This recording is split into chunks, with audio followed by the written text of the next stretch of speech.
என்ன பேருமா? பவித்ரா. உங்களோட கூட யாருமா வந்திருக்காங்க? மட்டும்தான் சார் வந்திருக்கேன்.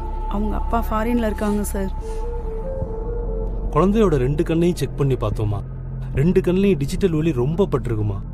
அதனால அவங்களுக்கு போட்டோ ஸ்ட்ரெஸ்ஸுங்கிற ஒரு கம்ப்ளைண்ட் வந்திருக்குமா. போட்டோ ஸ்ட்ரெஸ்னா உங்களுக்கு தெரியாது, ஆனா பாதிப்பு அதிகமா இருக்கு. ரெட்டினா 2 டேமேஜ் ஆயிருக்கு. இது ஒரு லைட்டை இப்படியே பார்த்துக்கிட்டு இருந்தா என்ன ஆகுமா? கண்ணு பார்வை ரொம்ப குறைஞ்சு போச்சுமா. என்ன சார் என்னென்னமோ சொல்றீங்க சார்? எப்படியாவது பொண்ணோட பார்வை கொண்டு வந்துருங்க சார்.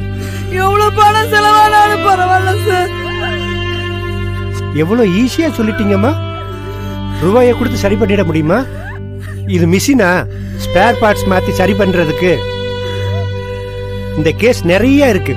ஒரு நாளைக்கு 5 கேஸ் வந்துகிட்டு இருக்கு. ரெட்டினா டேமேஜ் ஆயிடுச்சுன்னா சரி கட்டுறது ரொம்ப கஷ்டமா. கண்ணோட பாதிப்பு பத்தி எத்தனை பத்திரிகையில வருது.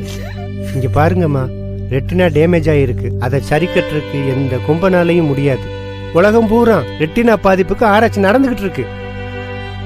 ஆனா தீர்வு இன்னும் வரல. வழக்கமான ட்ரீட்மெண்ட் தான் கொடுக்க முடியும். பாவை முழுமையா வர்றதும் வராததும் கடவுள் விட்ட வழி.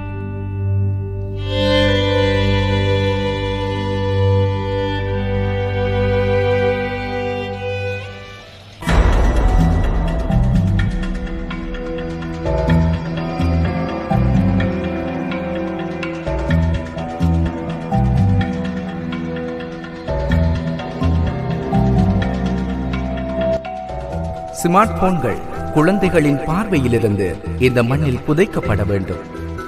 புதைக்கப்பட்ட இடத்தில் விதையாக வெளி விளையாட்டுகள் முளைக்கப்பட வேண்டும்.